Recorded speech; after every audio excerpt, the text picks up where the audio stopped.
Olá pessoal, tudo bem com vocês? Espero que esteja tudo muito bem com todos vocês. Comigo está tudo muito bem. Que a paz do nosso Pai Oxalá possa nos abençoar, nos envolver, nos trazer aquela paz mental, aquela paz emocional e nos trazer todo o axé, toda a força da natureza que nós precisamos para o nosso dia a dia. Hoje eu queria conversar com vocês um pouco sobre o nascimento da Umbanda, que oficialmente, de forma um marco oficial, seria no dia 15 de novembro de 1908. Apesar de vários elementos que compõem a religião de Umbanda já existirem antes dessa data, como a incorporação, a manifestação de entidades como pretos velhos, como caboclos, como exus, como guardiões, como crianças, né? Bem como alguns rituais, como cantar para os orixás, oferendas, né? E trabalhos de cura, assim por diante. Então, vários desses elementos eles já existiam antes digamos, desse marco fundador da Umbanda. Por isso que muitos criticam, até traz assim um questionamento sobre se esse realmente foi a data fundadora da Umbanda. Então vamos lá. Todas as religiões elas não nascem exatamente quando o seu patriarca ou o seu profeta ele age ali e cria uma estrutura, né? Geralmente as bases das religiões elas vão sendo construídas aos poucos com o tempo e até mesmo com a junção de outras religiões. Então, por exemplo, o cristianismo, ele vai beber muito na fonte judaica, né? Dentro do Antigo Testamento, onde nós vamos ter vários elementos que depois, com a vinda de Jesus, vão sendo feita uma releitura desses elementos, né, e ir acrescentando novos elementos. Então a gente percebe que o cristianismo bebeu muito dessa fonte judaica, né, e também o próprio movimento cristão ligado, por exemplo, à Igreja Católica, né, eles beberam muito das tradições antigas romanas, dos cultos aos deuses romanos e foram transferindo isso para o culto aos santos católicos. Então, muitas festividades, né, se davam nas mesmas datas de deuses antigos. Então, todas as religiões, de certa forma, elas bebem de outras religiões. O mesmo aconteceu com o judaísmo, que também teve influência das religiões tradicionais egípcias, quando o povo judeu esteve, né, o povo hebreu esteve junto aos egípcios, né, eles beberam também um pouco das tradições, do modo de ver o universo. Então as coisas não ocorrem de um momento para o outro, elas vão se construindo aos poucos. Não poderia ser diferente com a religião de Umbanda, que é uma religião brasileira, legitimamente brasileira, ela nasce no solo brasileiro. Mas apesar disso, a palavra Umbanda ela existe na África, né, em um idioma chamado Quimbundo, né? E nesse idioma ela quer dizer arte de curar. Então, esta palavra já existe. Os elementos que compõem a Umbanda, de certa forma, já existem. Então, a mesma defumação, por exemplo, que nós vemos no ritual de Umbanda, nós vamos ver o incensário, né, da Igreja Católica em seus rituais também. Então, o mesmo banho de erva, né, que a gente faz na Umbanda, muitas vezes é feito também no culto de nação ou nas pagelanças indígenas, nas tradições dos nativos americanos. Então, nós vamos ver que vários elementos que estão presentes em outros cultos ou outras culturas foram se juntando para formar a Umbanda, tá certo? Então, o ato de acender velas, de fazer oferendas, de cantar para os orixás.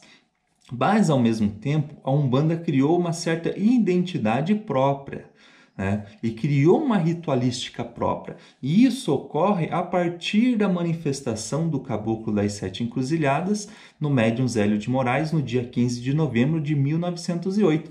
Então ali foi um marco fundador, aonde o que ocorre? A religião foi de certa forma estruturada.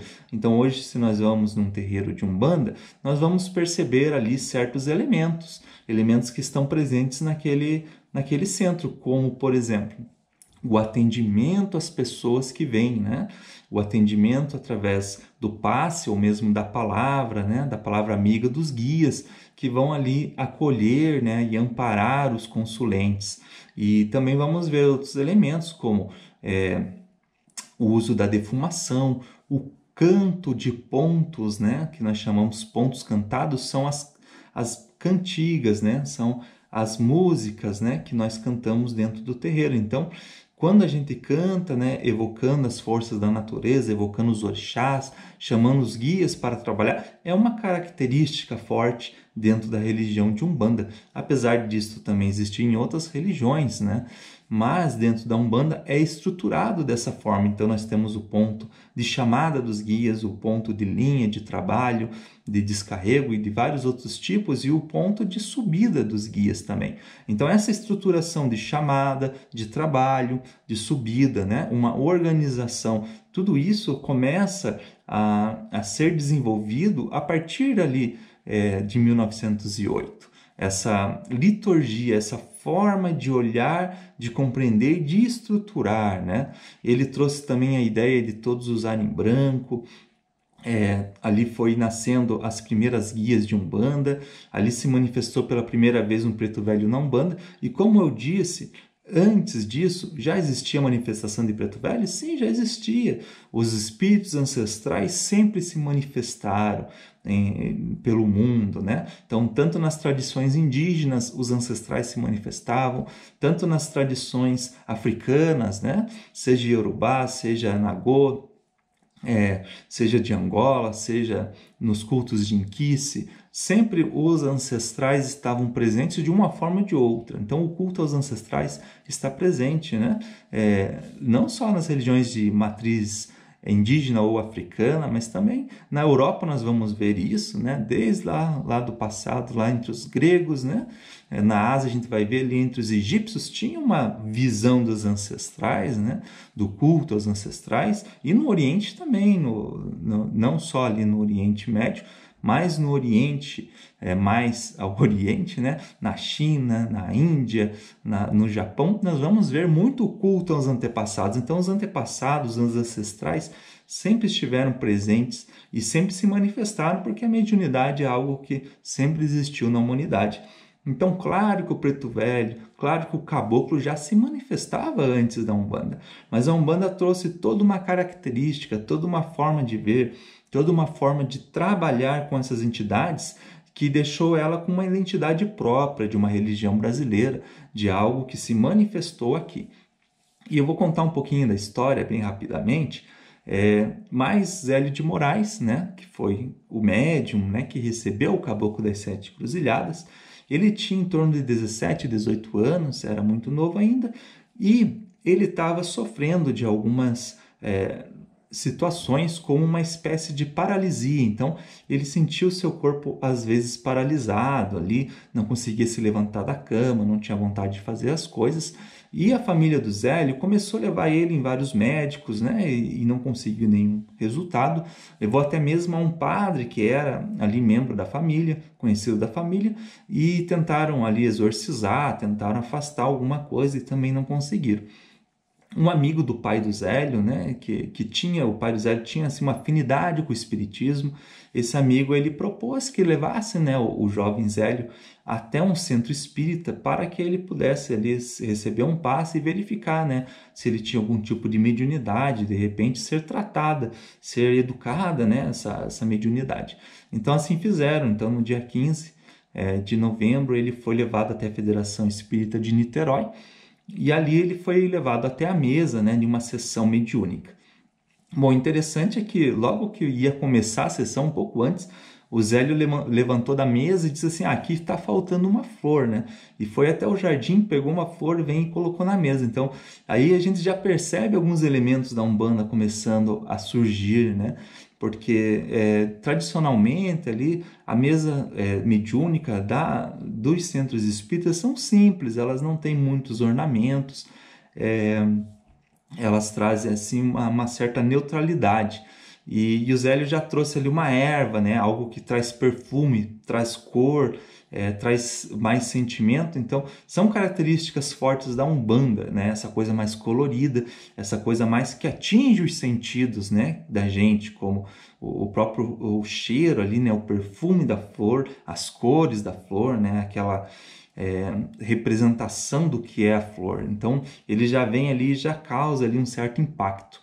Então, na sequência, começam a se manifestar entidades como caboclos, pretos velhos, como eu falei, já existiam essas manifestações, mas, né, aos olhos, né, daquele grupo mediúnico específico ali, né, e vamos lembrar que nós estamos lá atrás, em 1908, quando o acesso ao espiritismo era apenas de algum grupo da sociedade, a maioria das vezes pessoas de posses, pessoas mais ricas mesmo, porque precisavam primeiro, né, ter capacidade de ler, né?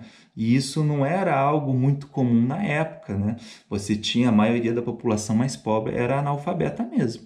Então, o acesso à educação era caro, o acesso à saúde era caro, né? Nós estamos em 1908 e as coisas ainda eram um pouco precárias aqui no Brasil. E a maioria das vezes esses livros iam vir em língua estrangeira, né? No caso dos livros de Kardec, né? Do Espiritismo, eram escritos em francês. Então você precisava dominar aquela língua, apesar de já existir algumas traduções, a maioria das vezes se estudava no original. Então, aqueles membros que estavam praticando ali o espiritismo também eram pessoas já de certa idade e que passaram boa parte da sua juventude conectadas com a escravidão. Então, fazia apenas 20 anos, né, que a escravidão tinha acabado de vez no Brasil. Então, ainda traziam muito daquela cultura, né, de escravidão, e ainda não tinham compreendido, não tinham modificado o seu pensamento. Então, o preconceito ainda existia muito forte. Então, quando se manifestava aquelas entidades, o dirigente da mesa já pedia para que se retirassem. E nisso que pedindo para se retirar, o Zélio de Moraes incorpora então o Caboclo das Sete Encruzilhadas, né? E ele questiona por que estão pedindo para se retirar, né? Essas entidades humildes, trabalhadoras, que só querem trazer a sua mensagem. Então, se elas não podem trabalhar aqui, amanhã, na casa do meu aparelho, eu estarei criando um culto, uma religião, né, um trabalho mediúnico, onde espíritos como caboclos, pretos velhos, né, e outros espíritos que queiram se manifestar, que queiram trazer a sua mensagem, possam vir, né, possam trabalhar, possam atuar, né, porque o mais importante, no fundo, realmente é a mensagem, né, e não se o espírito foi X ou Y, né, na sua última reencarnação. Então, hoje nós compreendemos muito bem isto, mas aqueles senhores ali ainda não tinham essa compreensão. O espiritismo ainda estava engatinhando, estava dando seus primeiros passos, assim como a Umbanda. Então, depois dessa manifestação, ainda ele é questionado, mas um vidente na mesa pergunta, eu estou vendo aqui um padre, né, com essas vestes, né, do clero e tudo mais, né, e ele disse, não, em uma das reencarnações eu fui um padre, né, mas nessa roupagem que eu estou vendo agora, eu sou um caboclo das Sete Encruzilhadas. Então, nós temos várias reencarnações e nós vamos somando essas reencarnações e podemos assumir, depois de desencarnados, muitas vezes a forma de uma ou de outra reencarnação. E ali ele já mostra que muitas vezes isso vai ser de forma simbólica, porque ele ali já dá o simbolismo do seu nome, que ele diz, me chamem de Caboclo das Sete Encruzilhadas, porque para mim não haverá caminhos fechados, então todos os caminhos para mim serão abertos. Então, verifique que isto é uma simbologia, né, dentro do nome do Caboclo das Sete Encruzilhadas. Então, no dia seguinte, na casa do Zélio, encheu de gente, né? Todo mundo ficou curioso para ver o que ia acontecer.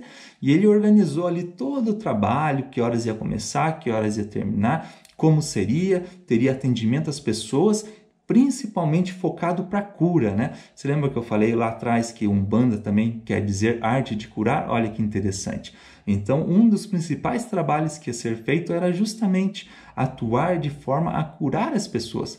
E muitas pessoas realmente foram levadas na presença ali do Caboclo das Sete Encruzilhadas e de outras entidades, como o Preto Velho, o Pai Antônio, e foram realizados muitas curas, muitos trabalhos ali para ajudar as pessoas. E assim foi, né? O terreiro do Zélio foi crescendo, foi se passando os anos, né? E dali foram saindo pessoas que foram sendo preparadas, médiuns que foram sendo treinados e se tornaram também chefes de terreiro, chefes de agrupamento, né? E foram fundando outros terreiros e a Umbanda foi crescendo. Então, assim como em outros pontos do país, também foram surgindo tendas ou terreiros que foram se identificando com a ideia da Umbanda.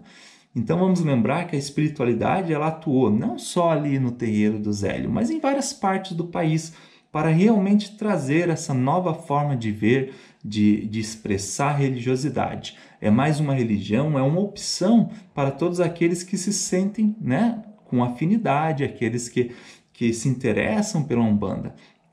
E é uma oportunidade para todo médium trabalhar através das energias, através da presença, né, desses espíritos tão amigos, tão queridos, que são os caboclos, pretos velhos, né, os Exus e todos os outros espíritos que vieram posteriormente, foram se manifestando, como assim falou, né, o caboclo das sete cruzilhadas. Então, todos aqueles que têm uma mensagem para trazer, nós acolheremos. Então, hoje nós temos os baianos, os ciganos, os boiadeiros, os marinheiros e assim por diante, né? Tantas outras linhas que vêm e trazem mensagens, trazem um trabalho de cura, trazem um trabalho de acolhimento às pessoas, tá certo? Então, é isso, pessoal. Que a força dos orixás estejam com todos nós. No dia 15 de novembro, vamos nos lembrar do aniversário da nossa querida Umbanda e que a força do nosso Pai Oxalá nos abençoe, hoje e sempre nos traga luz, nos traga paz, nos traga calma às nossas almas e muita axé a todos. Até mais, pessoal. Fiquem com Deus.